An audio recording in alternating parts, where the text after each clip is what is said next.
Dearest listeners, before we lose ourselves in the shadows of London and the quiet desperation of an impoverished earl's daughter, do signal your approval of our chronicle with a like, and if you wish to witness how true nobility is forged, not by birth, but by fire, subscribe now. For today, your humble chronicler brings you the most rending tale of a marriage forged in desperation, a year of silence that shattered hearts, and the bitter transformation of a lady who learned that survival required becoming someone entirely new. But let us not rush, for the best stories, like the finest wrought steel, must be hammered, hardened, and savored properly. The spring of 1818 found Lady Catherine Willowmore standing at the rain-streaked window of the Willowmore townhouse in Brook Street, contemplating the particular cruelty of being born beautiful in an age when beauty alone could not satisfy creditors. At 22, she had become her family's final asset, the last desperate hope for salvation from ruin that crept closer with each passing day. Her father, the Earl of Kendrick, had retreated into his study with increasing permanence, a bottle of claret his most constant companion. The shipping investments that had promised fortune had instead delivered catastrophe, dragging the family from comfortable prosperity into genteel poverty that grew less genteel by the month. The Lincolnshire estate operated at a loss. The London townhouse showed its shabbiness despite her mother's frantic efforts at concealment. Two younger sisters, Marianne at 18 and Eleanor at 15, waited for presentations to society that could not occur unless Catherine succeeded in the essential duty of marrying wealth. Catherine understood her situation with painful clarity. She possessed the advantages nature had granted: chestnut hair that caught light like autumn leaves, gray eyes that gentlemen termed luminous, a figure that required no corseting to achieve fashionable silhouette. Yet these attributes had attracted only fortune-hunting younger sons and one particularly persistent merchant whose grandfather's India trade had elevated the family to questionable respectability. Her father had rejected every proposal with the wounded pride of a man who had not yet accepted that circumstances had altered irrevocably. The Earl insisted his eldest daughter would marry rank equal to or surpassing his own, or she would remain unwed. This position might have been admirable had their creditors been less aggressive.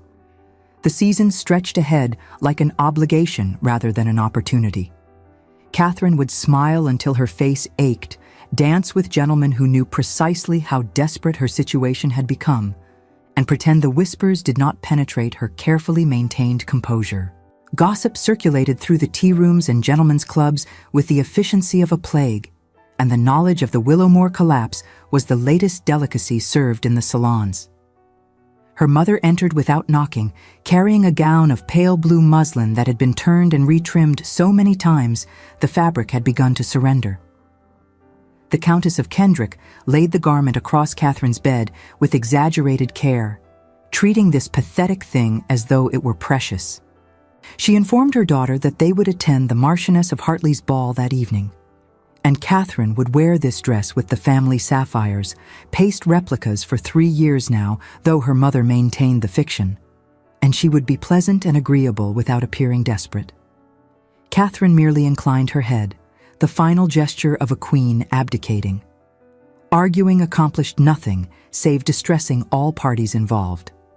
As afternoon progressed toward evening, Catherine submitted to her lady's maid's ministrations with passive cooperation. Martha had been with the family since Catherine's childhood, possessing skills with hair that deserved far better compensation than the Willowmores could provide. The girl worked in determined silence, creating an arrangement of curls and combs that transformed Catherine from merely pretty into something approaching remarkable. When Catherine descended the stairs, her father emerged from his study long enough to observe that she did the family credit. This represented high praise from a man who had retreated so far into disappointment that he barely noticed his surroundings. Her sisters embraced her with enthusiastic affection and made her promise to remember every detail for later recounting. The modest carriage, hired by the hour, which was a humiliating sign of their decline, deposited them at the Marchioness of Hartley's residence, which blazed with light against the warm May evening. Music and laughter spilled from open windows. Catherine steeled herself for the ordeal ahead, arranging her features into an expression of serene contentment that concealed the anxiety churning in her stomach. The ballroom glittered with hundreds of candles reflected in gilt mirrors and crystal chandeliers. Ladies in silks and satins created a moving rainbow, whilst gentlemen in severe black evening dress provided elegant contrast. The air smelled of beeswax, perfume, and the peculiar scent of ambition that permeated all such gatherings during the season. Catherine recognized the usual collection of eligible gentlemen: Lord Hartwell, whose breath suggested fondness for spirits; Sir Thomas Beckworth, pleasant enough, but cursed with 6 unmarried sisters; the Honourable Mr. Fitzwilliam, who had proposed to half the young ladies in London and been refused by all. None represented salvation. Her mother secured them positions near the wall where they might observe without appearing too eager. The Countess nodded to various acquaintances whilst maintaining the fiction that they attended for pleasure rather than desperate necessity. Catherine smiled and returned greetings and pretended not to notice the pitying glances or speculative whispers. Then he appeared. Edmund Ashford, Duke of Silvermere, stood at the far end of the ballroom, and the very air around him seemed to shimmer with consequence. Even from a distance, Catherine recognized the bearing of significant rank. His evening dress had been cut by a master tailor, his cravat achieved perfection without ostentation, and he moved with the unconscious confidence of a man accustomed to being the most important person in any room. The whispers began immediately, rustling through the assembly like wind through autumn leaves. The Duke had returned to London after years of rural isolation following his father's sudden death. Speculation ignited regarding his intentions. Surely he must be seeking a wife. Catherine observed him covertly, whilst pretending interest in the dancers.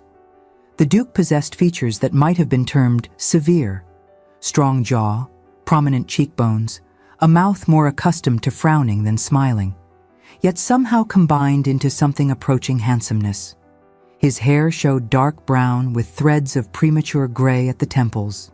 His eyes, even at distance, appeared remarkably blue. She noticed the way he listened with genuine attention when Lord Hartley spoke, the slight tension in his shoulders suggesting discomfort with the crowded ballroom, the manner in which his gaze occasionally swept the assembly as though searching for something specific.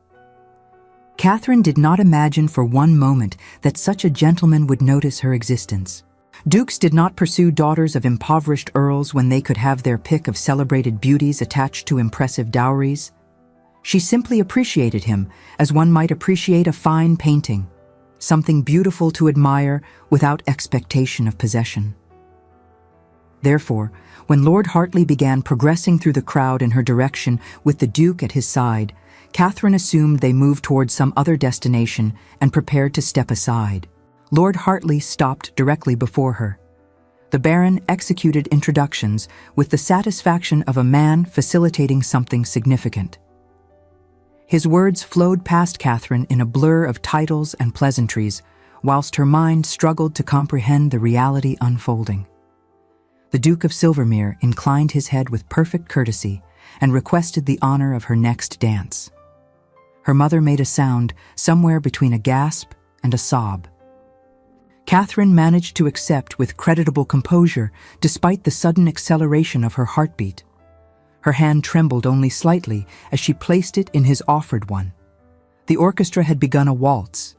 The Duke guided her onto the floor with practiced ease, positioning them amongst the other couples with precision of a gentleman well versed in such activities despite his years of rural isolation.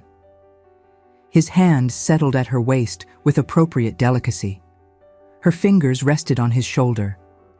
They began to move, and Catherine discovered that Edmund Ashford danced beautifully.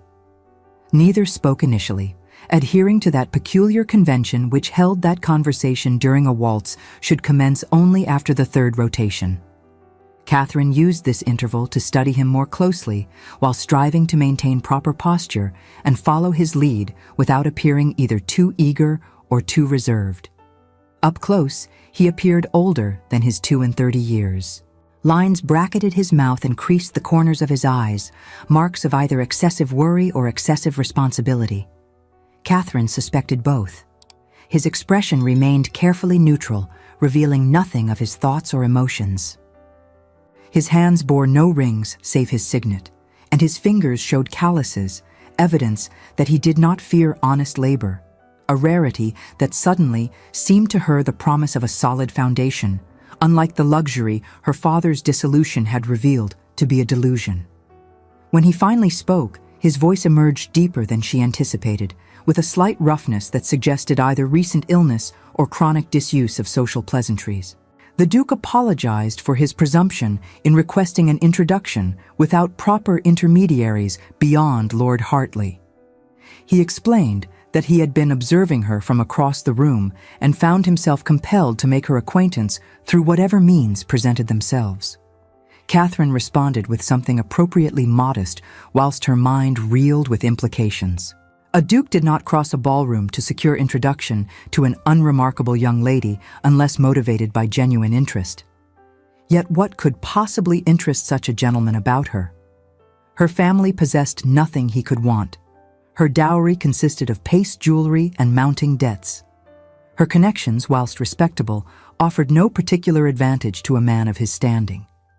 He inquired about her family with what seemed authentic curiosity rather than mere politeness. She provided carefully edited responses that acknowledged her father's earldom without detailing their financial collapse. Years of practice had taught her to discuss the Lincolnshire estate as though it remained a functioning agricultural enterprise rather than a drain on non-existent resources. The Duke mentioned his own properties in Leicestershire and Somerset, speaking of his tenants with an affection that surprised Catherine. Gentlemen of rank rarely considered those beneath them as anything more than economic units producing rents. Yet Edmund Ashford described improvements he had implemented to cottages and schools with the pride of a man who measured success in tenant welfare rather than mere profit extraction. She found herself warming to him despite her better judgment.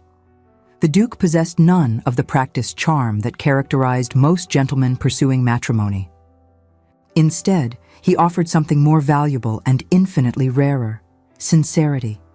He spoke to her as though her opinions mattered, as though her thoughts deserved consideration. When she ventured a comment about agricultural reform, a topic she had studied from necessity, given her father's spectacular mismanagement, he responded with enthusiasm rather than the condescension she typically encountered when daring to discuss masculine concerns. The waltz concluded far too quickly. The Duke returned her to her mother with obvious reluctance and a request for permission to call upon them the following afternoon. The Countess agreed with such fervent enthusiasm that Catherine felt herself blush with second-hand embarrassment. Throughout the remainder of the evening, Catherine danced with other gentlemen and participated in appropriate conversation, whilst her thoughts remained fixed on the Duke of Silvermere. She replayed every moment of their waltz, analyzing each word and gesture for hidden meaning. Surely she had misinterpreted his interest. Surely reality would reassert itself come morning, revealing this as merely a duke's passing whim rather than genuine regard. Yet when the carriage finally bore them home in the small hours and she climbed the stairs to her chamber, she allowed herself the dangerous luxury of hope. Perhaps Providence had not entirely abandoned the Willowmores. Perhaps their salvation walked in the form of a grave-faced duke with unexpectedly gentle hands and eyes that looked at her as though she represented something precious. She sat rigidly on the edge of the bed, too exhausted to bear the task of unfastening the row of buttons on her back, waiting for Martha's arrival. The Duke called precisely at 3 o'clock the following afternoon, demonstrating a promptness that both flattered and unnerved Catherine. Her mother had spent the morning in a frenzy of preparation, attempting to make their drawing room appear less shabby through strategic arrangement of furniture and flowers purchased with funds they could ill afford to spend. Her father had been persuaded to emerge from his study and present himself as a functioning earl rather than a defeated recluse nursing his disappointments in solitude. Edmund Ashford entered their home with the ease of a man who either did not notice its deterioration or chose to ignore it with the tact of someone well-bred. He brought no ostentatious gifts, no flowers or bonbons designed to overwhelm through expense. Instead, he carried only himself and his attention, which he devoted entirely to Catherine with an intensity that left her breathless and slightly terrified. They conversed for the prescribed 30 minutes under her mother's watchful supervision, discussing topics both significant and trivial, with the careful dance of two people assessing mutual suitability. The Duke revealed an unexpected wit that manifested through dry observations rather than obvious humor. Catherine discovered she could make him smile, a transformation that softened his severe features into something approaching warmth, like sunlight breaking through storm clouds. When he departed, he requested permission to call again on the morrow. Her father granted it with the barely concealed desperation of a drowning man grasping at rescue. Thus began a courtship unlike anything Catherine had imagined possible in her circumstances. The Duke called daily, sometimes taking her driving in Hyde Park during the fashionable hour when all of society could observe their growing attachment. Other times, he appeared at balls and soirees where they danced and conversed with the intensity of two people discovering unexpected kinship in a world that usually offered only superficial connection. Edmund, for he had requested she use his Christian name during private moments, a liberty that thrilled her beyond all reasonable proportion, proved himself a man of fascinating contradictions. He possessed vast wealth, yet lived simply, eschewing the ostentation many of his rank considered necessary. He commanded significant political influence, yet avoided using it for personal advantage, preferring to work quietly for causes he believed just. He moved through society with ducal authority, yet maintained an underlying gentleness that emerged during unguarded moments, particularly when discussing his late mother or his tenants' children. Catherine found herself falling in love with terrifying velocity, tumbling headlong into attachment despite knowing the dangers such feeling represented. She loved the way he listened when she spoke, truly listened rather than merely awaiting his turn to contribute. She loved his hands, strong and capable, whether holding reins or teacup with equal competence. She loved the rare smile that transformed his entire countenance from austere to approachable. She loved his unexpected vulnerability when discussing his father's death and the burden of responsibilities assumed too young, at 24, when he should have had decades more to prepare. Most dangerously, she loved the way he looked at her, as though she represented something precious and irreplaceable rather than a convenient solution to the marriage mart's tedious demands. The Tun noticed, naturally. Speculation ran rampant regarding the Duke's intentions. Betting books at White's listed odds on when he would propose and whether the impoverished Willowmore chit had somehow entrapped one of England's most eligible bachelors through means both fair and potentially foul. Some whispered she had employed arts learned from her mother, who had been considered something of a beauty in her youth. Others suggested the Duke had simply taken leave of his senses after too many years of rural isolation. Catherine tried not to hear these whispers, tried to exist purely in the moments they shared without considering what might happen should his interest prove temporary. Yet fear lived permanently in her chest, a cold weight that no amount of reassurance could fully dispel. Her mother existed in a state of barely controlled hysteria, alternating between ecstatic planning of trousseau details and anxious warnings about proper behavior. The Countess reminded Catherine daily that she must not presume, must not push, must allow the Duke to proceed at his own pace, lest she frighten him away with inappropriate expectations. These admonitions only increased Catherine's anxiety, transforming each encounter into a test she feared failing through some inadvertent misstep. Her father emerged from his depression sufficiently to investigate the Duke's finances and connections with the thoroughness of a man who had learned expensive lessons about trusting appearances. The Earl discovered nothing objectionable. Edmund Ashford managed his estates responsibly, lived well within his considerable means, maintained no mistresses in keeping, gambled only moderately at clubs, and possessed a reputation for integrity that bordered on the unusual among the aristocracy, where casual dishonesty was often considered merely sophisticated. Catherine's sisters adored him instantly and without reservation. Eleanor declared him the most romantic figure imaginable, whilst Marianne appreciated his willingness to discuss topics beyond fashion and the latest on dits circulating through drawing rooms. During one particularly memorable call, he spent 20 minutes helping Eleanor with her watercolors, demonstrating techniques with patient instruction that revealed unexpected artistic knowledge and genuine kindness toward a girl young enough to be tedious. As spring progressed toward summer with that peculiar acceleration the season always seemed to possess, Catherine allowed herself to believe with increasing conviction. Edmund's constancy suggested genuine attachment rather than passing fancy born of boredom or whim. He introduced her to his closest friends, a small circle of gentlemen he had known since Cambridge days. He presented her to his great-aunt, the formidable Dowager Duchess of Westhaven, whose approval carried significant weight in the highest circles. He spoke of his Leicestershire estate with the implicit suggestion that she might someday see it, might someday belong there. They spent an afternoon at Hatchard's, where he insisted on purchasing several volumes she admired, despite her protests about expense and propriety. They attended the opera, where he had secured the family Silvermere box, and spent the performance alternately watching the stage and watching her with equal attention, as though her reactions interested him as much as the Italian soprano's renowned technique. They rode together in Hyde Park as dawn broke over London, an improper hour that thrilled Catherine with its intimacy and casual disregard for convention that usually governed every moment of their interaction.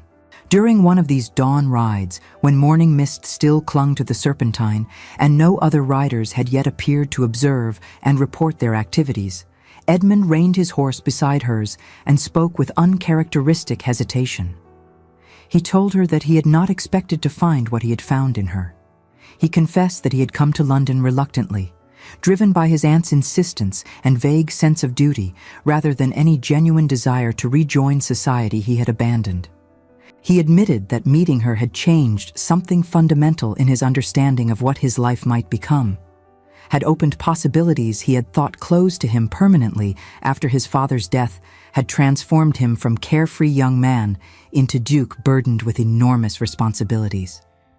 Catherine's heart expanded until she thought it might burst from her chest, spilling emotion too large to be contained. She responded with equal honesty, revealing her own surprise at the depth of feeling he had awakened in her, confessing that she had not believed herself capable of the kind of connection they seemed to share. They sat there in the quiet morning, horses shifting restlessly beneath them, and shared a moment of perfect understanding that required no additional words. He reached across the space between their mounts and took her hand with deliberate intent. The gesture violated every rule of propriety, yet Catherine did not withdraw. His fingers closed around hers with gentle pressure, and she felt the calluses she had noted during their first waltz. They remained thus for several heartbeats, connected across empty air by clasped hands and mutual hope that perhaps, against all odds, they had found something rare and valuable. In that moment, she realized that hope, once lost, was the most dangerous commodity of all. It made her, again, a hostage to circumstance. Then Edmund released her, straightened in his saddle with visible effort, and suggested they return before the park grew crowded with the fashionable set who rose at more conventional hours. As they rode back toward Mayfair through streets beginning to stir with morning activity, Catherine wrapped that moment around herself like a talisman against future uncertainty. The courtship continued with stately inevitability that seemed to satisfy even the most cynical observers. Catherine began discreetly selecting fabrics for her trousseau despite the absence of an official proposal, reasoning that preparation would save time once Edmund made his intentions formally known. Her mother consulted with their mantua maker about wedding gowns, discussing designs in whispered conferences that pretended Catherine could not hear every word. Her father emerged from his fog sufficiently to discuss marriage settlements with his solicitor, preparing for negotiations he assumed imminent, and praying they might extract terms generous enough to save the family from complete ruin. The season reached its zenith as June arrived with unseasonable heat that made ballrooms stifling, despite all windows thrown open to admit whatever breeze might exist. Invitations multiplied to such an extent that Catherine's mother required a separate book to track their social obligations and ensure they attended every event where the Duke might appear. Edmund and Catherine were observed together at every significant gathering, their courtship progressing with a rhythm that suggested certainty even without formal declaration. Yet subtle changes began to manifest that Catherine noticed with growing unease. Edmund grew distracted during their conversations, his attention wandering to concerns he would not share despite her gentle inquiries. He canceled 2 scheduled drives with apologies that felt perfunctory rather than genuine. During a ball at Devonshire House, she observed him in intense conversation with a gentleman she did not recognize. Their discussion apparently heated enough to draw curious glances from others nearby. When she asked about this stranger, Edmund dismissed her concern with vague explanation about estate business requiring attention. He lamented that certain obligations that affected the very foundation of his house required his immediate focus. His tone discouraged further questions, and Catherine reluctantly subsided, despite instincts screaming that something had changed. Some shadow had fallen across their previously sunny courtship. The following week brought more concerning developments. Edmund failed to appear for a morning call without sending prior notice or subsequent apology. When Catherine encountered him at Lady Sefton's musical that evening, he seemed haggard, lines of strain deepening around his eyes and mouth. He danced with her as protocol demanded, but with mechanical precision rather than the attention that had characterized their previous interactions. Catherine asked directly if something troubled him, if she had somehow given offense, or if circumstances had altered his feelings toward her. Edmund assured her that nothing had changed in his regard, that he simply faced complicated matters requiring his focus, that she must trust him to manage certain difficulties without explanation. This response satisfied her mother, who counseled patience and understanding. It did not satisfy Catherine, who had developed sufficient sense of Edmund's character to recognize genuine distress beneath his careful reassurances. Yet she possessed no right to demand explanations, no claim that entitled her to his confidence beyond what he chose freely to share. They were not engaged. She was not his wife. She remained merely a lady he had courted with apparent serious intent, but to whom he owed nothing beyond basic courtesy. The realization of her powerlessness settled like lead in her stomach. 2 days later, a note arrived at Brook Street delivered by Edmund's footman. The missive, brief to the point of curtness, stated that the Duke would be unable to call that afternoon as previously arranged. Business required his immediate attention. He would contact her when circumstances permitted. Catherine read the note thrice, searching for warmth or reassurance and finding neither. The phrasing suggested dismissal rather than temporary postponement. She showed it to her mother, who paled visibly before insisting it meant nothing, that gentlemen often had urgent matters demanding attention, that Catherine must not read excessive meaning into simple scheduling changes. Her father, summoned to provide masculine perspective, studied the note with the expression of a man recognizing disaster. The Earl observed that this communication bore hallmarks of a gentleman preparing to extricate himself from entanglement. He suggested Catherine prepare herself for disappointment, whilst hoping his assessment proved incorrect. Catherine spent that night lying awake, staring at her chamber ceiling and trying to understand what had gone wrong. She reviewed every conversation, analyzed every interaction, searched for the moment when she had erred fatally, and driven away the man who had seemed so sincerely attached. She found nothing conclusive, yet somehow remained convinced the fault lay with her. She had been too eager, too presumptuous, too willing to believe a duke might genuinely wish to marry an impoverished earl's daughter. The following day brought no further communication, nor the day after that, nor the week that followed. Catherine maintained her social schedule with grim determination, attending balls and soirees where sympathetic glances and speculative whispers followed her everywhere. She danced with gentlemen who now viewed her as available, as a lady whose expectations had been disappointed and who might therefore accept proposals she would previously have refused. She smiled until her face ached and pretended everything remained perfectly acceptable whilst dying incrementally inside. Her mother wept in private and maintained desperate optimism in public. Her father retreated back into his study with renewed dedication to the bottle. Her sisters offered useless comfort whilst Catherine sat frozen in the drawing room day after day, hoping for a call that never came, waiting for an explanation that never arrived. The Duke of Silvermere had vanished from her life as completely as though he had never existed. 10 days after his final note, Catherine gathered courage to send her own carefully worded inquiry to his London residence. The missive returned unopened with a verbal message from his butler that His Grace had departed town unexpectedly and would be unreachable for the foreseeable future. No indication of destination, no suggestion of when or if he might return, no acknowledgement that he had courted a lady with apparent serious intent before disappearing without explanation or farewell. The Tun responded with predictable cruelty that came disguised as sympathy. Morning callers arrived in droves, ostensibly to offer comfort, but actually seeking details for later gossip. Catherine received them all with brittle dignity, whilst her soul shriveled under the assault of their falsely concerned observations. Lady Pembroke, a notorious gossip with particular talent for delivering insults disguised as kindness, suggested perhaps the Duke had discovered something objectionable about Catherine's character or circumstances that had necessitated his withdrawal.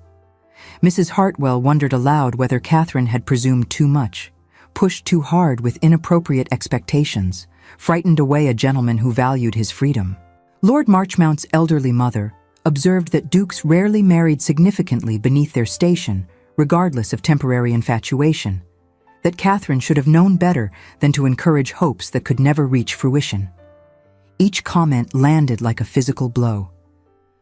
Catherine smiled and thanked them for their concern and assured them she remained perfectly well whilst everything inside her turned to ash. The season limped toward its conclusion, with Catherine attending every event to which she had been invited, refusing to grant the gossip satisfaction of seeing her retreat into wounded isolation.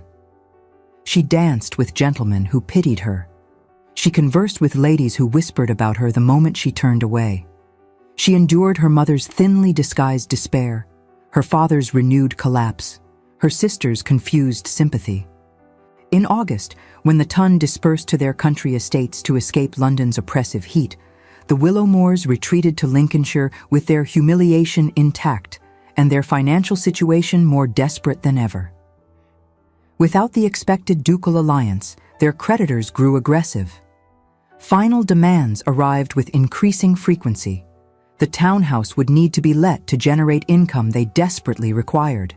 The Lincolnshire estate faced possible sale to satisfy debts that could no longer be deferred. Catherine spent the journey north, staring out the carriage window at passing countryside and wondering how she had been so thoroughly, completely wrong about everything that had mattered most. She had believed Edmund sincere. She had trusted his apparent attachment. She had allowed herself to hope that perhaps Providence had not entirely abandoned her family. She had been a fool of the first order, and now everyone would pay for her foolishness. The Lincolnshire estate greeted them with tangible evidence of their decline. The air no longer smelled of London jasmine and beeswax, but rather of damp and peeling paint. When she touched the stair banister, the dust from the neglected garden seemed to deposit her family's failure onto her fingertips. Tenants approached with complaints about needed repairs that could not be funded. The steward presented accounts that revealed losses mounting with each passing quarter. Catherine's father retreated to his study and did not emerge save for meals he barely touched. Her mother took to her bed with various ailments, both real and imagined, unable to face the reality of their situation. Her sisters looked to Catherine for reassurance she could not provide. She understood with perfect clarity that the burden of their survival had fallen entirely upon her shoulders. Her father had abdicated responsibility. Her mother had surrendered to invalidism. Marianne and Eleanor were too young to manage anything beyond basic household tasks. If the family was to survive, Catherine would need to save them herself. She began by meeting with the steward, a capable man named Thornby, who had served the estate for decades and who regarded her initial attempts at involvement with skepticism that gradually transformed into respect. Catherine studied the accounts with attention her expensive education had not prepared her for, but determination supplied. She learned about crop rotation and livestock breeding and drainage systems. She consulted with neighboring landowners who initially dismissed her, but eventually recognized her intelligence and willingness to learn.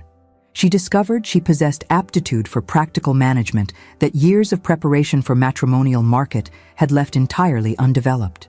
She could analyze problems, identify solutions, make difficult decisions about resource allocation. She could speak with tenants about their concerns and negotiate with tradesmen about necessary purchases. She could manage the household with efficiency her mother had never achieved. She transformed herself from decorative daughter, awaiting rescue through marriage, into functional administrator capable of preventing complete collapse. Her hands, once soft and pale with aristocratic uselessness, developed calluses from practical work. Her mind, previously occupied with fashion and social obligations, filled with knowledge of grain prices and tenant welfare and agricultural innovation. She became someone she barely recognized, harder, colder, infinitely more capable, and infinitely less hopeful about anything beyond immediate survival. The autumn of 1818 passed into winter with Catherine buried in estate management and her family's gradually stabilizing situation. She had negotiated extensions with the most aggressive creditors by demonstrating competent oversight and realistic plans for improving the estate's income. She had implemented reforms that reduced expenses whilst improving tenant conditions.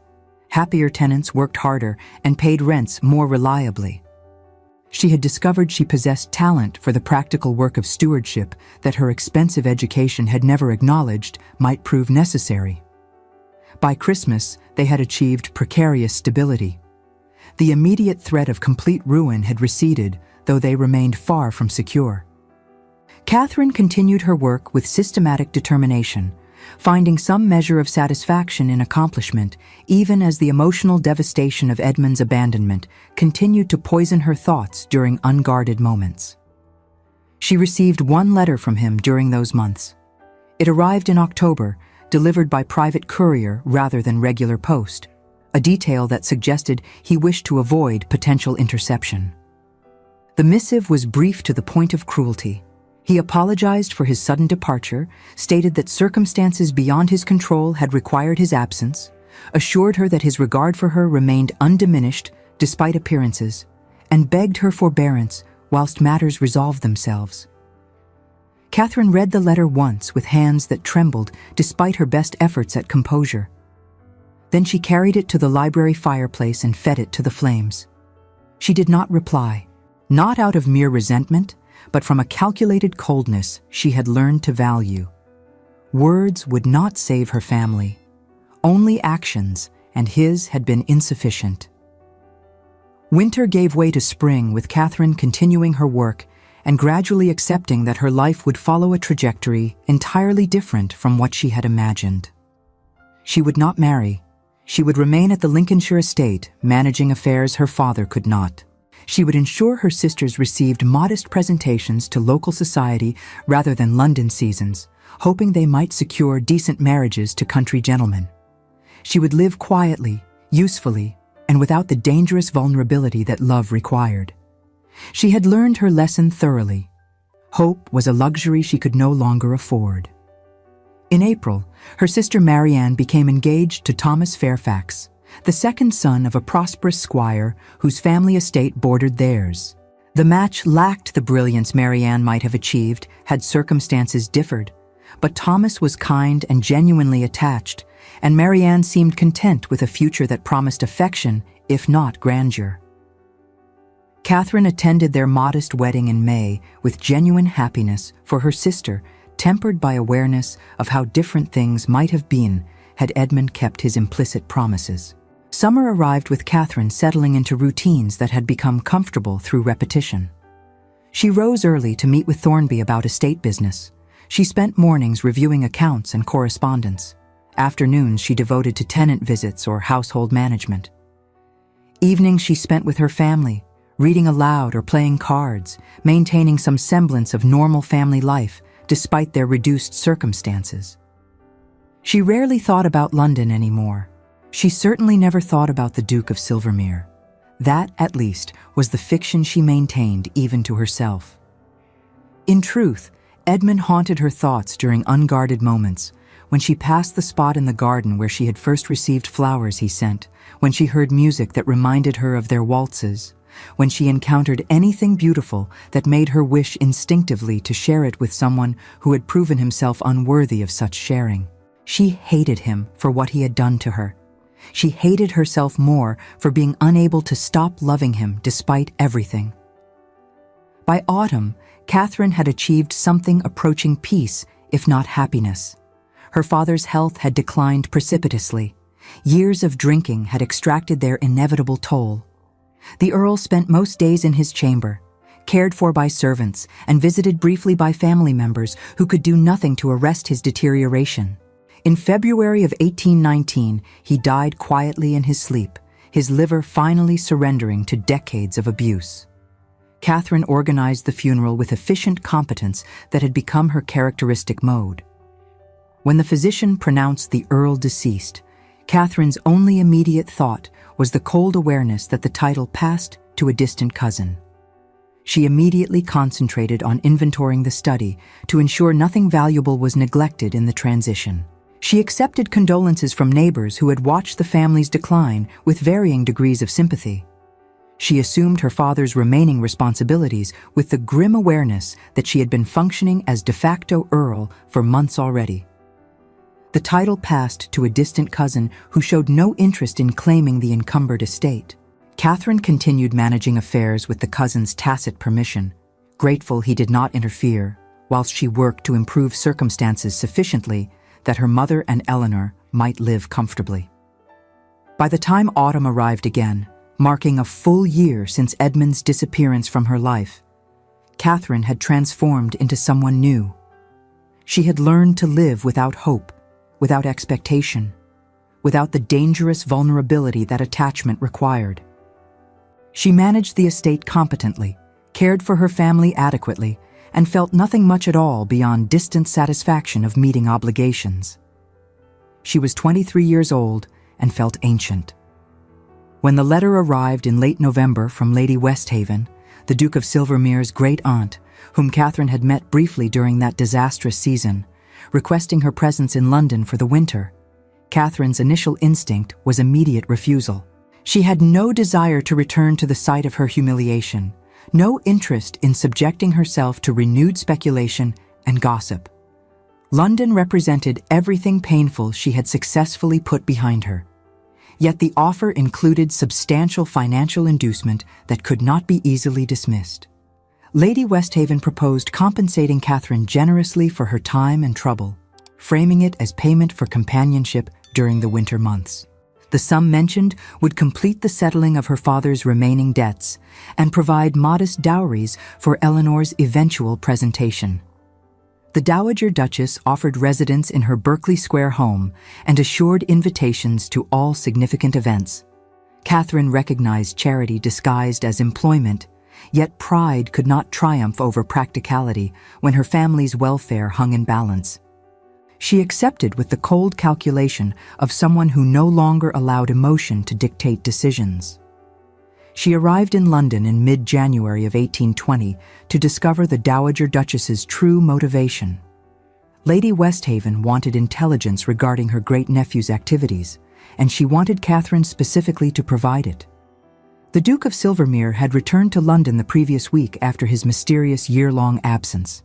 He had brought with him a female companion, the widowed Duchess of Linford, a striking woman in her late 20s, with connections to half the peerage and a reputation for acquiring wealthy protectors. She accompanied Edmund everywhere, their apparent intimacy suggesting a relationship that transcended mere friendship. The ton buzzed with speculation about an impending engagement announcement. Lady Westhaven believed her great-nephew was being manipulated by a scheming fortune hunter. She suspected the Duchess of Linford pursued him for his title and wealth rather than genuine affection. She wanted Catherine to observe them, report findings, and potentially intervene if suspicions proved correct. Catherine listened to all of this with the detached interest of someone watching a theatrical performance in which she no longer held any role. The Duke of Silvermere's romantic entanglements were no longer her concern. If he wished to marry a scheming widow, that represented his choice and his mistake to make. She owed him nothing, not loyalty, not concern, and certainly not rescue from his own poor judgment. Yet she agreed to Lady Westhaven's request because the old woman was paying her, and Catherine had learned to be entirely practical about such matters.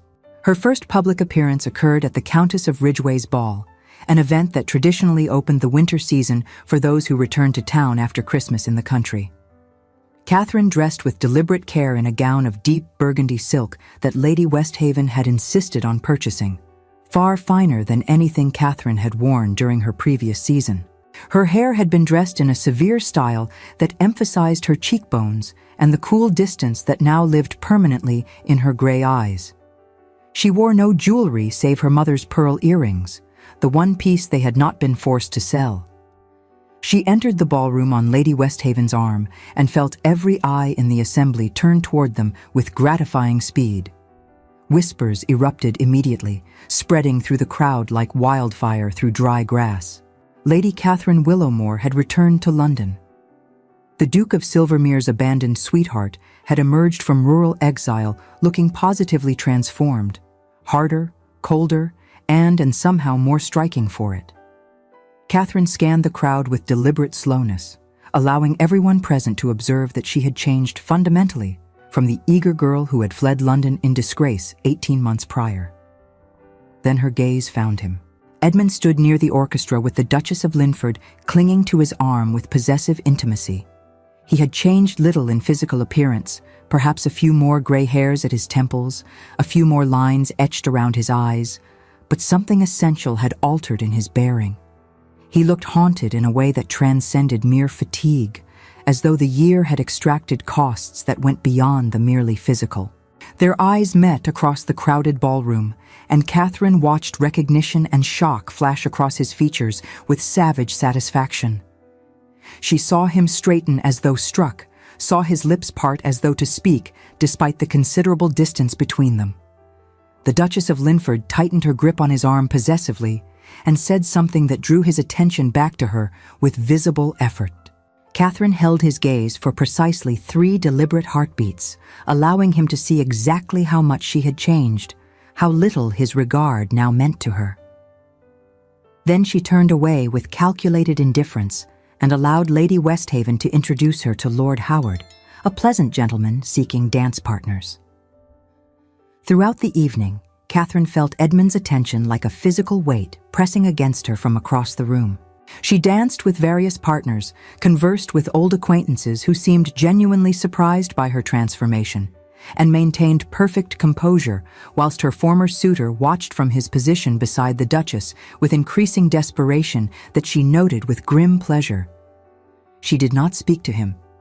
She did not acknowledge his presence beyond that initial moment of eye contact. She treated him with the same polite disregard one might show a distant acquaintance of no particular importance or interest. By the time Lady Westhaven indicated readiness to depart well past midnight, Catherine had successfully established her new position in society's consciousness. She was no longer the heartbroken girl the Duke of Silvermere had abandoned so callously. She had become someone harder, colder, infinitely less accessible, someone who had survived his cruelty and emerged stronger for it. Let him wonder what she thought. Let him regret what he had destroyed. Let him suffer the uncertainty she had endured for 12 endless months. She discovered she possessed capacity for vindictiveness she had not previously known existed within her character, and she found the discovery neither troubling nor unpleasant. Edmund began his campaign of attempted reconciliation the following morning with a massive arrangement of white roses delivered to Lady Westhaven's residence before breakfast had concluded. Catherine examined the flowers with clinical detachment, noted they were indeed beautiful, and instructed the footman to return them to the sender with a politely worded note stating she could not accept gifts from gentlemen to whom she was neither related nor engaged. He responded by calling at precisely 3 o'clock, the traditional hour for morning calls despite the misnomer, only to be informed by Lady Westhaven's supremely competent butler that Lady Catherine was not at home to visitors. This was technically accurate, as Catherine had left the house at 2:30, specifically to avoid any possibility of encountering him. This pattern continued with stubborn persistence on both sides. Flowers arrived daily and were returned with equal regularity. Calling cards accumulated in the silver tray in Lady Westhaven's entrance hall, each bearing Edmund's increasingly desperate messages requesting the honor of a few moments of her time. Notes arrived requesting her presence at various events or begging for opportunity to explain circumstances that had necessitated his behavior. Catherine ignored them all with systematic determination that bordered on the obsessive. She attended every significant social gathering, always arriving on the arm of Lady Westhaven or one of the respectable gentlemen the Dowager Duchess delighted in introducing as potential suitors. A fiction they all maintained, despite understanding Catherine had no intention of marrying anyone. She danced with numerous partners, laughed at appropriate moments with genuine amusement she had not felt in months, and maintained the performance that Edmund Ashford, Duke of Silvermere, meant absolutely nothing to her whatsoever. Meanwhile, the Duchess of Linford pursued her own campaign with equal determination and considerably less subtlety. The widow accompanied Edmund everywhere with possessive intimacy that suggested established rights and prior claims. She made pointed comments within Catherine's hearing about their close friendship, about time spent together during his absence from London, about understanding between them that transcended mere acquaintance and approached something far more significant. The ton watched this drama unfold with gleeful attention worthy of the most entertaining theatrical production. Betting books at White's and Brooks's recorded new wagers regarding the Duke's ultimate choice. Would he return to his first love, or would he marry the sophisticated widow who had consoled him during his mysterious absence from society? Catherine maintained her indifference with iron discipline, even as curiosity gnawed at her carefully constructed composure. Where had Edmund been that year? Why had he left without explanation? What precisely was his relationship with the Duchess of Linford, and did Catherine care enough to investigate despite her determination to remain aloof? Lady Westhaven provided partial answers during one of their private conversations in the Dowager Duchess's elegant sitting room overlooking Berkeley Square. The old woman revealed that Edmund had been pursuing a dangerous investigation related to his father's death 8 years prior. The previous Duke had not died accidentally in a carriage mishap, as authorities had concluded. He had been murdered. Edmund had spent the intervening year gathering evidence against the man responsible, and somehow the Duchess of Linford's late husband had been involved in the conspiracy. This information should have changed everything. It should have explained Edmund's behavior, justified his abandonment, transformed Catherine's anger into understanding and perhaps even sympathy for what he had endured. Instead, it only intensified her sense of betrayal that cut deeper than any knife wound. If he had trusted her, he could have explained before disappearing. If he had valued her opinion and autonomy, he would have found a way to maintain contact, even if only through coded messages. If he had respected her as an equal, rather than viewing her as a fragile ornament requiring protection, he would have allowed her to make informed decisions about risks she was willing to accept. His protection had become abandonment. His care had manifested as cruelty.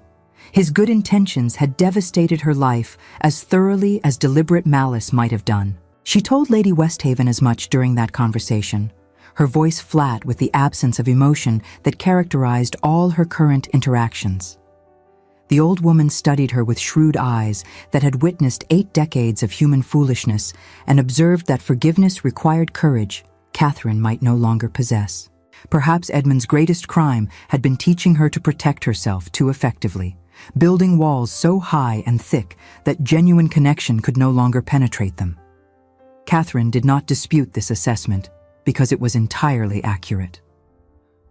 A week after her return to London, Catherine attended the opera with Lady Westhaven and several other ladies of respectable age and irreproachable reputation. During the interval, as she stood in the corridor outside their box examining the crush of society on display, Edmund appeared directly in her path with the determination of someone who had exhausted patience with polite approaches that yielded no results. The Duchess of Linford had gone to speak with friends, leaving him momentarily alone and clearly seizing the opportunity he had been seeking. He stepped close enough that propriety dictated she acknowledge him, close enough that his words would reach her ears alone without requiring him to raise his voice and attract attention from curious observers. He spoke rapidly, urgently, with desperation that might have moved her 18 months prior, but now merely irritated her. He explained that he needed to speak with her privately about matters of utmost importance. He insisted circumstances existed that she did not understand, that his actions had been driven by necessity rather than caprice. He begged for opportunity to explain everything if she would only grant him a few moments of her time away from public scrutiny and potential eavesdroppers.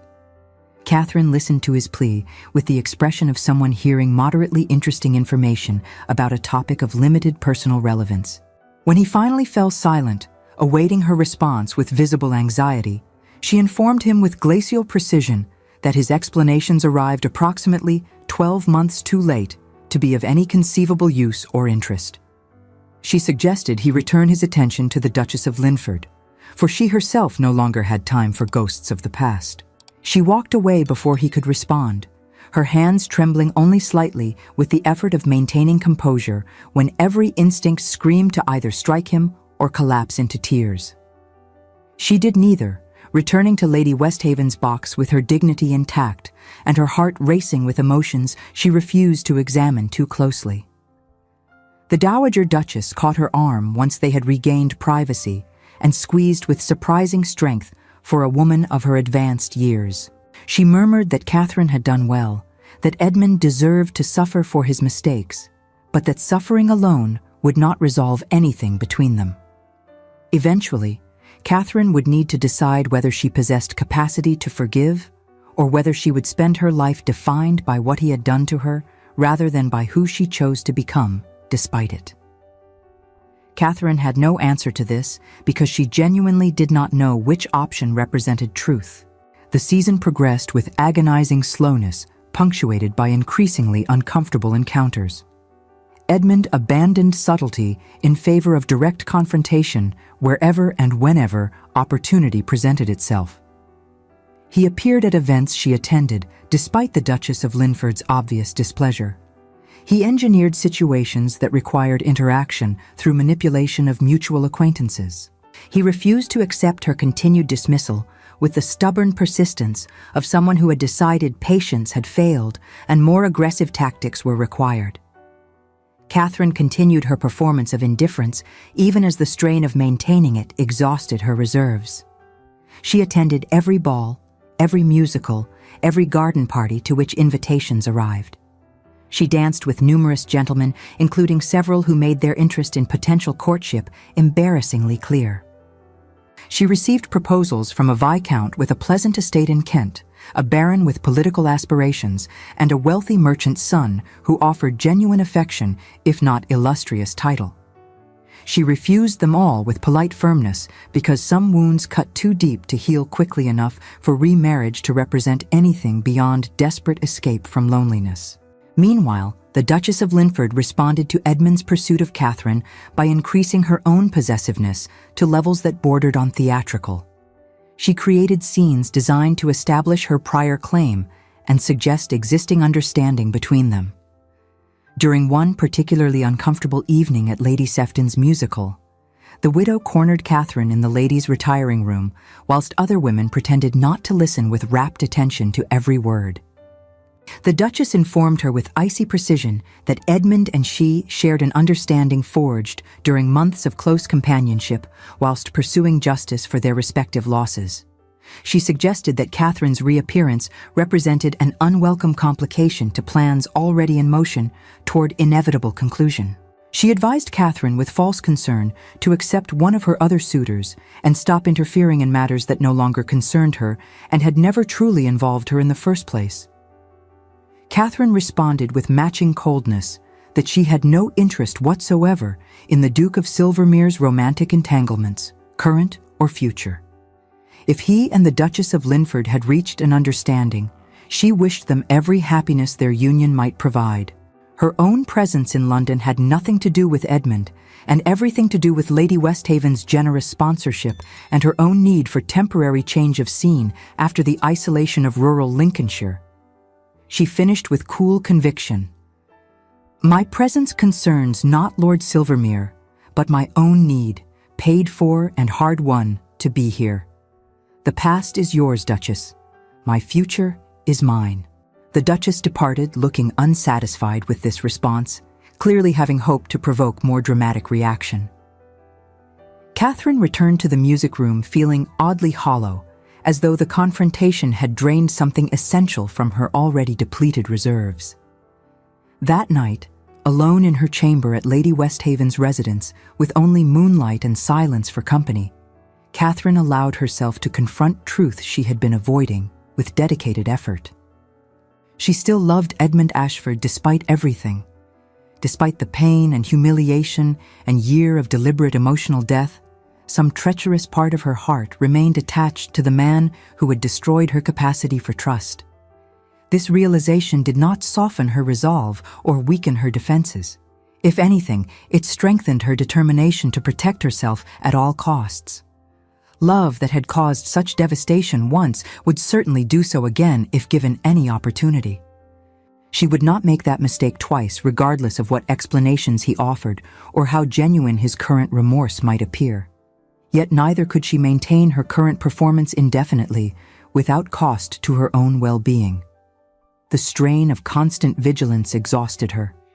She found herself lying awake through long nights, analyzing every encounter, reviewing every conversation, wondering if she should listen to his explanations or continue her calculated indifference until he finally accepted defeat and transferred his attentions permanently to the Duchess of Linford or some other lady willing to accept his apologies.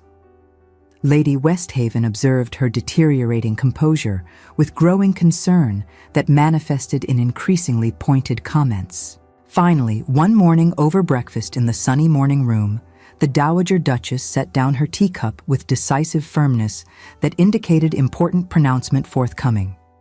She informed Catherine that she had arranged a house party at her Hertfordshire estate for the following week. Edmund would attend, as would the Duchess of Linford and various other guests providing proper chaperonage and social camouflage. Catherine would attend as well, and she would finally allow Edmund to explain his actions in full without interruption or premature dismissal. After hearing everything, she could make an informed decision about whether forgiveness remained possible or whether the breach between them could never be adequately repaired. Catherine began to protest this high-handed arrangement, but Lady Westhaven silenced her with an imperious gesture perfected over 8 decades of expecting obedience from everyone around her, regardless of their own opinions. The old woman stated with absolute finality that she had not sponsored Catherine's return to London merely to watch 2 people she cared about destroy themselves through stubborn pride masquerading as principle. They would have this conversation whether Catherine wished it or not, and she would listen to what Edmund had to say with open mind rather than predetermined rejection. What she did with that information afterwards remained entirely her choice, but she would at least be making an informed choice rather than one based on incomplete understanding and justified but potentially excessive anger. Catherine recognized when she had been thoroughly outmaneuvered by someone with far more experience in manipulation. She agreed with notably poor grace and spent the following week in mounting anxiety about the confrontation ahead. The conversation that might change everything, or might simply confirm that some things, once broken, could never be adequately repaired. 80 Westhaven's estate in Hertfordshire sprawled across acres of manicured grounds that spoke of centuries of careful stewardship and considerable wealth. The house itself dated from Queen Elizabeth's time, all mullioned windows and Tudor chimneys, modernized internally whilst retaining historical character that lent dignity to the sprawling structure. Catherine arrived on a grey Friday afternoon to discover she had been assigned chambers in the East Wing with views across the deer park, where a small herd grazed picturesquely beneath ancient oaks. The other guests assembled for dinner that evening included Edmund and the Duchess of Linford, as promised, along with several couples Catherine recognized from London society. Respectable people whose presence provided proper chaperonage whilst ensuring the gathering maintained appropriate social character. The atmosphere crackled with barely suppressed tension as everyone navigated the awkwardness of the situation with varying degrees of success. The Duchess of Linford had positioned herself beside Edmund at dinner with the territorial determination of someone establishing boundaries. She maintained a stream of conversation that suggested intimate knowledge of his preferences and habits accumulated over significant time spent in close proximity. Catherine sat several places distant, between a pleasant elderly baron with hearing difficulties and a young gentleman newly returned from the grand tour who spoke incessantly about Italian architecture. She participated in conversation with apparent ease, whilst hyper-aware of Edmund's frequent glances in her direction, glances she steadfastly refused to acknowledge or return. After dinner, when the ladies withdrew to the drawing room in accordance with custom, the Duchess of Linford wasted no time in establishing territorial claims through performative intimacy. She settled herself at the pianoforte and played with considerable skill that could not be dismissed as mere adequate accomplishment. She explained to the assembled ladies that Edmund particularly enjoyed this Scarlatti sonata, and had requested she perform it often during their time together in Leicestershire whilst pursuing the investigation that had consumed his attention. Catherine absorbed this information with outward indifference whilst her stomach clenched painfully. So the Duchess had been with Edmund during his absence, had shared his daily life whilst Catherine suffered in ignorant isolation. Whatever investigation he had pursued it with this woman at his side, sharing confidences and presumably developing the intimacy she now displayed so obviously. Lady Westhaven caught her eye from across the room and gave an almost imperceptible headshake, as though warning her not to draw premature conclusions from insufficient evidence. When the gentlemen rejoined them after their port and masculine conversation, Edmund immediately crossed to where Catherine stood, examining a display of Ming porcelain arranged on elegant shelves. He positioned himself beside her with the determination of someone who would not be deterred by social niceties or her obvious preference for his absence. He spoke in a low voice, meant only for her hearing, requesting that she walk with him in the morning. He promised he would explain everything if she would only grant him that opportunity. He stated that he understood her anger and her justified hurt, but begged her to at least hear the full truth before finalizing her judgment against him permanently. Catherine studied the porcelain figure in her hands, a delicate shepherdess with a lamb, and considered her limited options. She could refuse and maintain her protective distance indefinitely, or she could grant him this audience and finally learn what had driven him away, what truths he believed would justify actions that had devastated her so completely. She agreed to meet him in the Rose Garden at 9 o'clock the following morning, then turned away before he could express gratitude or relief that might weaken her resolve. That night, Catherine slept poorly, despite the comfortable bed and quiet surroundings, her mind racing with possibilities and fears about what morning might reveal. What could he possibly say that would justify his actions? What truth could transform abandonment into something forgivable rather than merely explicable? Morning arrived gray and cool with threatening rain that matched her mood perfectly. Catherine dressed in a simple walking dress of moss green that Lady Westhaven had commissioned from a fashionable modiste, and made her way to the Rose Garden at precisely the appointed hour. Edmund was already there, pacing among the dormant bushes with barely contained energy that suggested he had been waiting considerably longer than necessary. When he saw her approaching along the gravel path, his entire countenance transformed with relief and something approaching desperate joy. He closed the distance between them in 3 long strides, then stopped abruptly as though suddenly remembering he had forfeited all rights to touch her or approach without explicit permission. They stood facing each other in the quiet garden, with only birdsong and distant sounds of the estate waking to break the silence, and Edmund began to speak with words that tumbled out in urgent confession. He told her everything, without reservation or protective editing. He explained that his father had been murdered 8 years prior by a man named Cornelius Whitmore, a distant cousin who stood to inherit significant properties if the Duke and his line died without legitimate issue. Whitmore had arranged what appeared to be a carriage accident on a remote road, and for years everyone had accepted that tragic explanation because questioning it served no purpose beyond causing additional pain. But Edmund had always harbored doubts born of small inconsistencies and his intimate knowledge of his father's habits. 3 months into their courtship, just when Edmund had been planning to formally request Catherine's hand, new evidence had emerged, confirming his worst suspicions.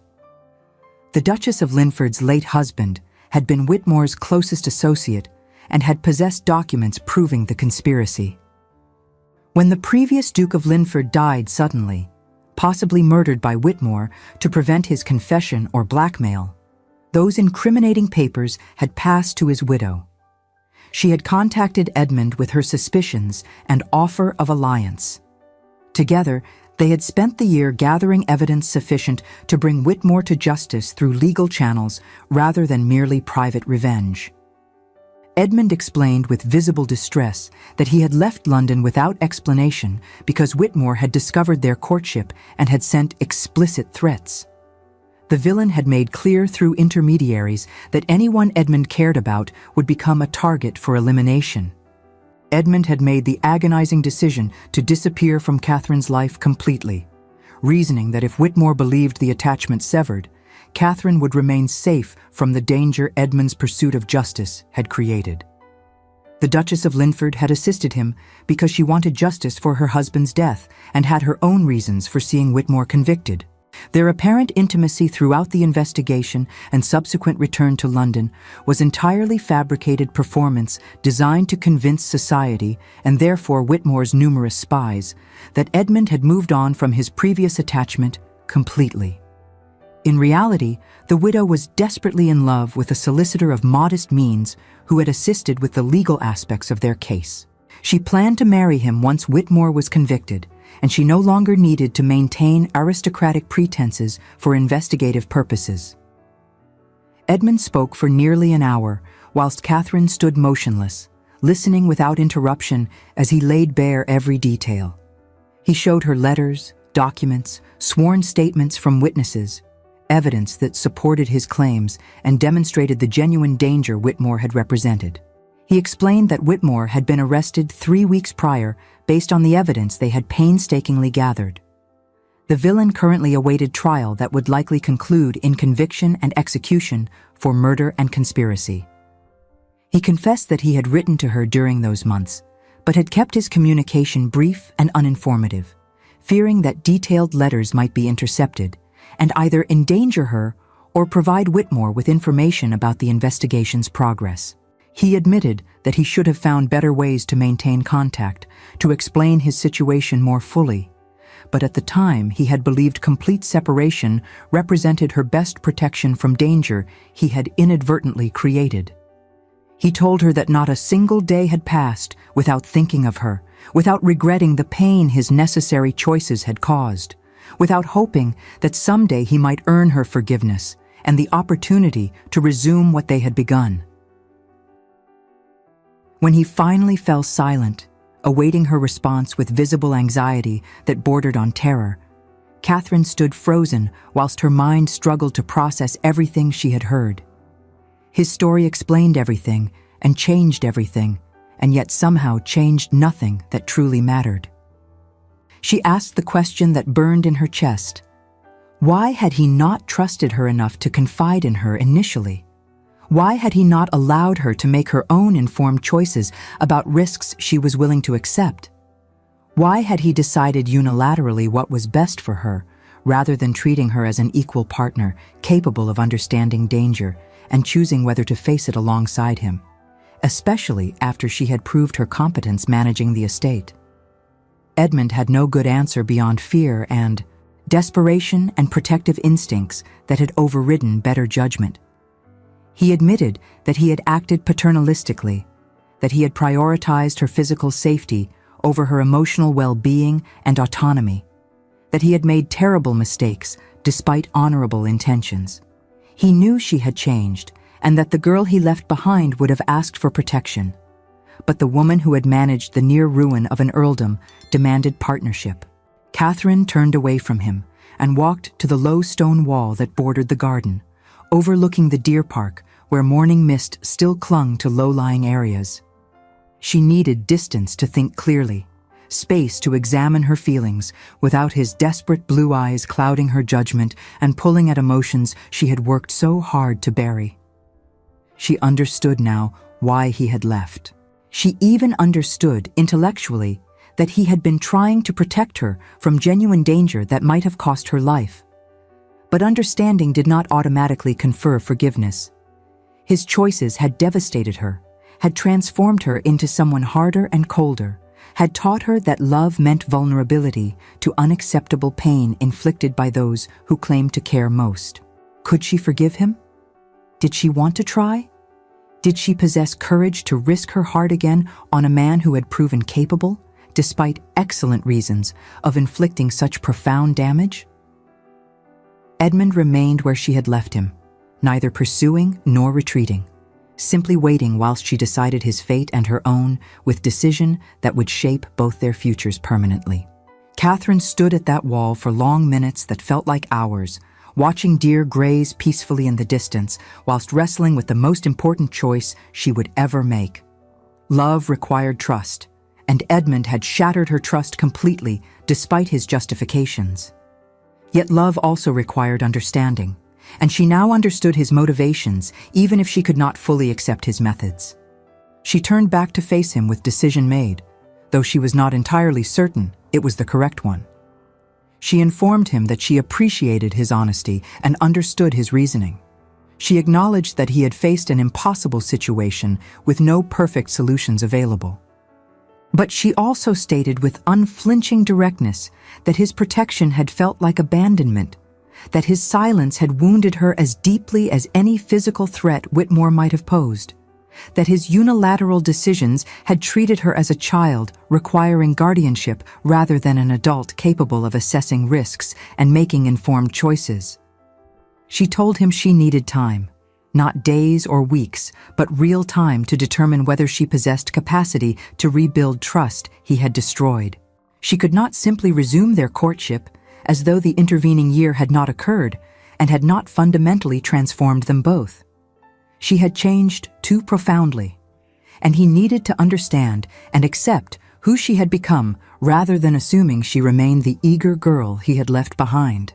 If he truly wished to earn her forgiveness and potentially resume what they had begun, he would need to demonstrate through sustained actions rather than temporary words that he valued her as an equal partner capable of facing danger alongside him rather than a fragile ornament requiring protection at all costs. Edmund agreed immediately with visible relief that she had not rejected him outright. He promised whatever time she required, whatever proof she demanded. He stated that he would wait years if necessary, would prove himself daily through actions large and small, would never again make significant decisions affecting her welfare without consulting her first and respecting whatever conclusions she reached. Catherine did not entirely trust these promises because words came easily whilst consistent action over time represented far more difficult commitment. But she recognized sincerity in his voice and desperation in his eyes that suggested he understood how thoroughly he had failed her and genuinely wished to do better. She extended her hand formally across the space between them, and after a moment's hesitation, Edmund took it with the reverent care of someone handling something infinitely precious and infinitely fragile. They shook hands like business partners negotiating terms of complex agreement, and somehow this felt more honest than any romantic gesture might have in the circumstances. It represented a beginning, though what they might ultimately build from this foundation remained entirely uncertain. The house party continued for another week, during which Catherine observed Edmund with new eyes sharpened by understanding, but not yet softened by forgiveness. She watched how he interacted with other guests, courteous without being obsequious, attentive without being intrusive. She noted his treatment of servants, speaking to them as people rather than mere functionaries. She observed moments when shadows crossed his features, evidence of the year's toll on his spirit and conscience. The Duchess of Linford, upon learning that her performance was no longer necessary, dropped the possessive act entirely and revealed herself as a surprisingly pleasant woman with sharp wit and genuine affection for Edmund as a friend rather than romantic interest. She sought Catherine out privately to apologize for the deception and confirm everything Edmund had explained. The widow revealed that Edmund had been miserable throughout their fabricated association, speaking of Catherine constantly and nearly abandoning the entire investigation multiple times because separation from her had become unbearable. This information provided cold comfort, but at least confirmed Edmund's suffering had matched her own. When the house party concluded, Catherine returned to London with Lady Westhaven, whilst Edmund departed for Leicestershire. They had agreed he would not call upon her in town, that she needed space without his constant presence to determine her true feelings, independent of the attraction that still existed between them despite everything. They would correspond, brief letters discussing neutral topics that allowed them to rebuild communication without the pressure of courtship. He would provide regular updates on Whitmore's trial. She would inform him of her plans and activities. They would proceed slowly, carefully, with no assumptions about ultimate outcomes. February brought Whitmore's trial, which concluded exactly as expected with conviction on all charges. The villain would hang before spring arrived. Edmund wrote to Catherine describing the proceedings with unflinching honesty, including his own complicated feelings about watching justice served for his father's murder, whilst recognizing that vengeance brought less satisfaction than he had anticipated. Catherine attended the trial's final day, sitting in the gallery and watching the man whose villainy had indirectly destroyed her happiness receive his deserved punishment.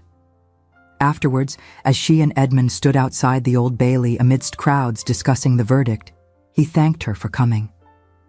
He stated that her presence had transformed the moment from hollow victory into something meaningful, that having her beside him, even without formal reconciliation, mattered more than he could adequately express. Catherine acknowledged his gratitude with a small smile, the first genuine one she had granted him since their reunion. Perhaps they were making progress after all. In March, Edmund invited her to visit Silvermere Hall in Leicestershire. Lady Westhaven would accompany them as chaperone along with several other respectable guests. He hoped Catherine might judge whether she could imagine herself mistress of such an establishment, whether she could envision a future there. Catherine agreed, recognizing this invitation represented a test for them both. The estate revealed itself as they progressed up a long drive, golden stone glowing in afternoon sun, windows reflecting clouds, grounds maintained with obvious care and affection. The household staff greeted them with warmth that suggested Edmund inspired genuine loyalty rather than mere fearful obedience. During the week that followed, Catherine witnessed Edmund in his natural environment. She accompanied him on visits to tenant farms, where he discussed agriculture with knowledge born of genuine interest and investment. She watched him interact with his steward, a capable man named Thornby, who clearly respected his employer, whilst feeling free to argue when they disagreed about management decisions. One afternoon, she found him in the library, spectacles resting low on his nose as he studied an old estate ledger, a simple domestic moment that revealed the conscientious man beneath the ducal formality. This glimpse of quiet normalcy, devoid of the theatricality of London, disarmed her more than any grand gesture. She observed his inspection of the estate school he had established for tenants' children, his genuine interest in their progress, his immediate authorization of funds for additional books and supplies. She accompanied him to the home of an elderly widow whose cottage required repairs, watching as he made detailed notes and promised specific action on specific timelines. She saw him as he truly was. Not the London gentleman or the desperate suitor, but the conscientious landowner who took his responsibilities seriously and measured success in tenant welfare rather than mere profit extraction. One afternoon during a walk through the Homewood, Catherine asked directly about the shadows she still saw crossing his features during unguarded moments. Edmund admitted that pursuing Whitmore had required him to witness terrible things and enter dangerous situations that had left marks that might never fully heal. He would carry those memories always, but was trying to make peace with them. Catherine appreciated his honesty and recognized in it the equality of partnership she had demanded. He trusted her enough to reveal vulnerability rather than maintaining facade of invulnerability. On their final evening at Silvermere Hall, Edmund arranged a private dinner in the smaller dining room overlooking the lake. Lady Westhaven had tactfully declined to join them, claiming rheumatism required early retirement.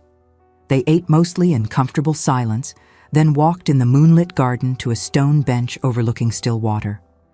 Edmund spoke carefully, choosing words with obvious thought. He told her that this past year of cautious rebuilding had been simultaneously the most difficult and most rewarding of his life. Difficult because he had been forced to confront the magnitude of his mistakes and work daily to overcome her justified distrust. Rewarding because watching her strength and resilience had only deepened his regard beyond what he had felt during their initial courtship. He stated that he loved the woman she had become even more than he had loved the girl she had been. Her practical competence, her refusal to accept easy reassurances, her determination to maintain autonomy, these qualities made her not just desirable, but essential to him. He acknowledged he could not erase the past or undo the pain he had caused. He could only promise that if she granted him the honor of her hand, he would spend every remaining day proving himself worthy of her trust through actions rather than mere words.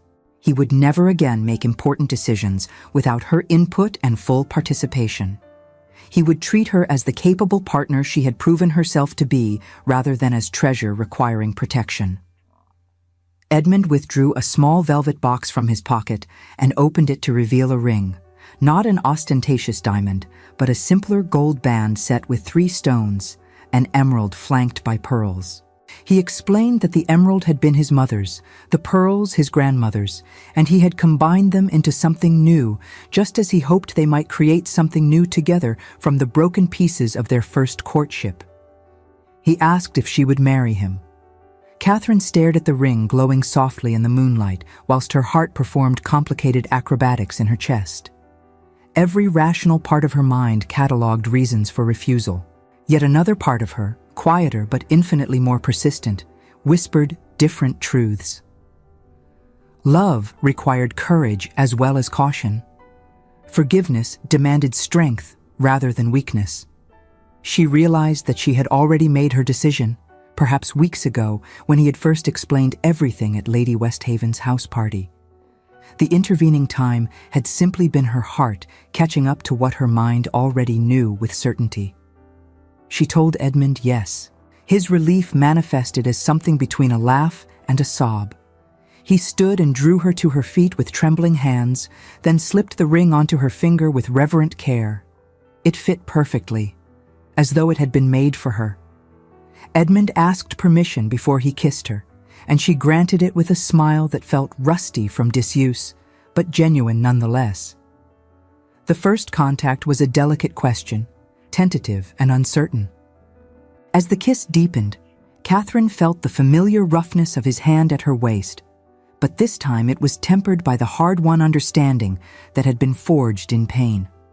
It felt like 2 halves, long separated, learning with infinite care how to rejoin and function as a whole. When they finally separated, both breathing unevenly, Edmund rested his forehead against hers and spoke in a voice rough with emotion. He promised he would spend every day earning the trust she was granting him, that he would never again fail her so catastrophically, that she had made him the happiest and most grateful man in England. Catherine replied that marriage was partnership, not debt. They would build their future together, learning from past mistakes rather than being imprisoned by them. She would hold him to his promises, and he would hold her accountable as well. They would face difficulties as equals rather than protector and protected.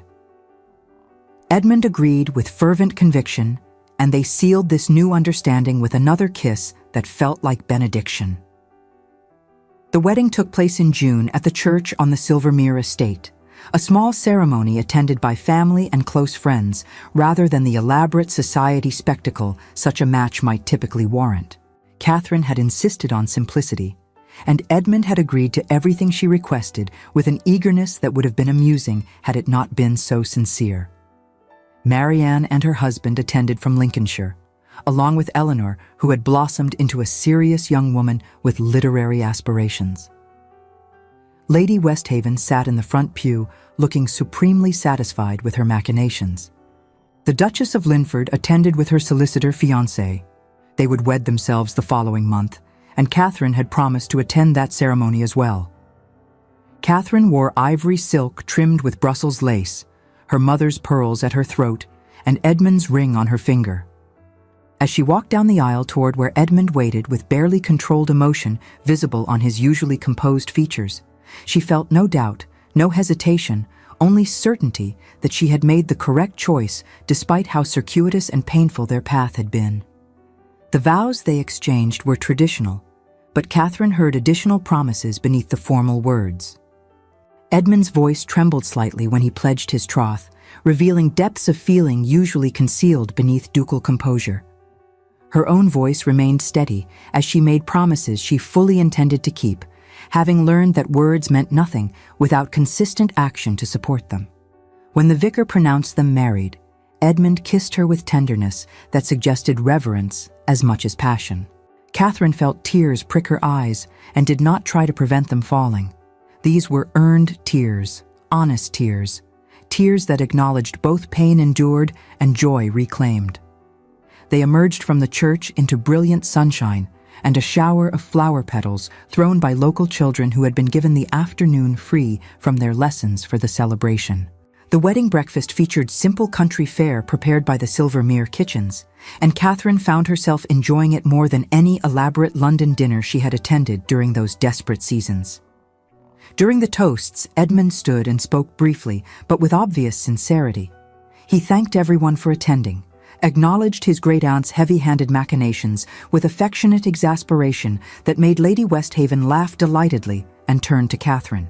He stated simply that she had given him far more than he deserved, and he would spend his life ensuring she never regretted the leap of faith she had taken in accepting him despite his failures.